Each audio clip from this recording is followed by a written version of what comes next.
check, 1, 2. Go! Curious about real estate? Yes! Then you've come to the right place. Get the knowledge you need, get over the fear, and get started. This is the Michael Quarles Real Estate Show with your host, Michael Quarles.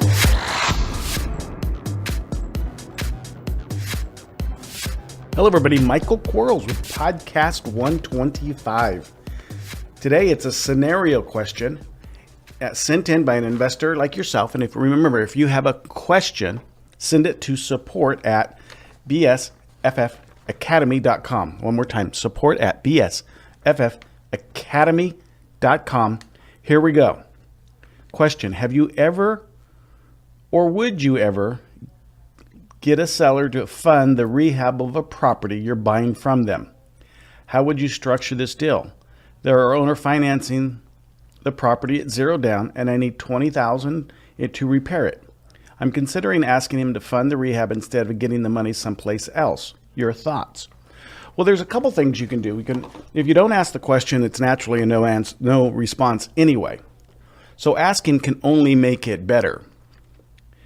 If the seller has $20,000 laying around, it might be in their benefit to loan you that money. Probably going to want some skin in the game as far as an interest rate, which isn't a big deal. However, they may not want to. So in the case where they don't want to, let's look at our options. We have a free and clear piece of property that needs $20,000 in rehab. Why don't we go to a lender, be it a private lender, a construction lender, hard money lender, equity lender, what have you, not a traditional lender, and borrow the money from them in first position and have the seller subordinate their carryback to second position. So what they're doing is they're allowing the lender that you're going to borrow the $20,000 from to be in primary position. So if they foreclose, they don't have to pay off the subsequent lien, which would be the seller carryback. The seller would, that in that time to protect themselves, would have to pay off the $20,000 to protect their seller carryback. With that said, assuming that the $20,000 was put all towards the property, then there's really not a lot of risk to the seller in that you just perform the construction duties and management free of charge if the first decides to foreclose and the seller picks up the first. So you could do it that way. One, you could ask the seller to do a seller carryback with funding the rehab. And this isn't much different than like we're doing a transaction now where there was a $29,000 first trust deed against the property, and we're buying the property for $12,000. Well, in that case, the seller has to reduce the principal balance on the property, the difference between what we're paying for the property, the 12 and the 29, so they have to come in with 17. So not much different than something like that. They're calling it different things now. You're calling it rehab money and not pay off a primary lien, but people fund deals all the time. Now, this is a deal that you'll have to explain to the seller the reasons why and what the benefit is to them. And the real true benefit is for them anyway, especially if they're doing a no-down seller carryback, is that the property will increase in value, causing them to have their money returned to them faster in a situation where you may be flipping it, or in a situation where you may be buying and holding it, that their asset that they're using as collateral to secure that you're using as collateral to secure their note is in a better position or economic position because of this investment. Now, I still do believe that putting them in a subordinated position where they're behind a hard money or private money loan is better for you and for them. And of course, it's going to cost you a little bit more for that private money, hard money, because that, you're going to be out there somewhere between 2 and 10 points and whatever the interest rate is. But it's still going to be, I think, easier for everybody to understand. Now, the question is if you get a hard money loan, See, traditionally, that they would want to, because you're increasing the value of the property, if you put them in second position, say you didn't get the seller to do a subordinated deed, so now the hard money had to go in second position, and their second position was really a growth factor, meaning that as you put in their $20,000 into the property, then the property was increasing in value by that $20,000.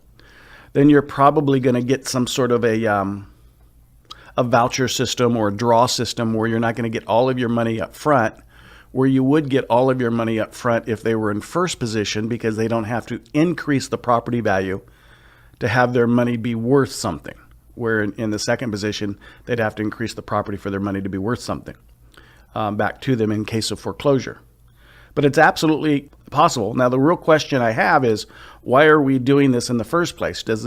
Can we not buy the property as is, in the as is condition, and sell it at 100% of value at the as is and cause ourselves to make money? Or is the $20,000 in rehab something that just is going to enormously impact the profitability on the backside of doing a rehab? Sometimes that does happen. Now, if this property is going to be used for long-term buy and hold strategy, and it just needs to be, maybe it's a triplex, fourplex, I don't know what it is, but if it's a unit-based property, maybe it needs $20,000 and just cosmetic stuff to make it, rent and do all those pretty things. Maybe you need it there, but I would ask myself, why not just buying it at the as is value and selling it on a hotel deal at the as is value, 100% of the as is value, and let somebody else worry about the $20,000 in rehab. But that's just me. Now, there's all kinds of ways to skin a cat. Again, let's walk through these one more time. We can ask the owner to pony up the extra 20 grand. They may or may not want to. It's all about you're selling them on the idea that it's increasing their security of their carryback. You can position them in second position, subordinated to the first trust deed. So when you actually buy the property, there's a subordinated deed that you're going to be using that falls into second position for any deed that's recorded after them. So you have to make sure you use the right kind of deed, and it's not something you do later. You do it in the beginning. And then you get a hard money, private money guy who's going to give you all of the $20,000 up front, because there's $20,000 in equity based in the property, so it's their $20,000 secured. Or you can't get the seller to do a subordinated deed, so you put the $20,000 as a second, and then you're going to go off to a voucher or a draw system probably. Or you can go ahead and just outright sell it. You could do that, those kinds of things. So great, interesting question. I wish I knew more about the property itself, other than it just needs $20,000 in work and you have a zero down owner financing. Congratulations on that. That's absolutely brilliant. Hopefully you didn't charge yourself any interest rate on that negotiation, and so it's a straight principal pay, which is just friggin' outstanding, and good to go on that one. Until next time, guys. Talk to you soon. Bye-bye. Thanks for listening to the Michael Quarles Real Estate Show. Get more info and stay in touch at michaelquarles.com.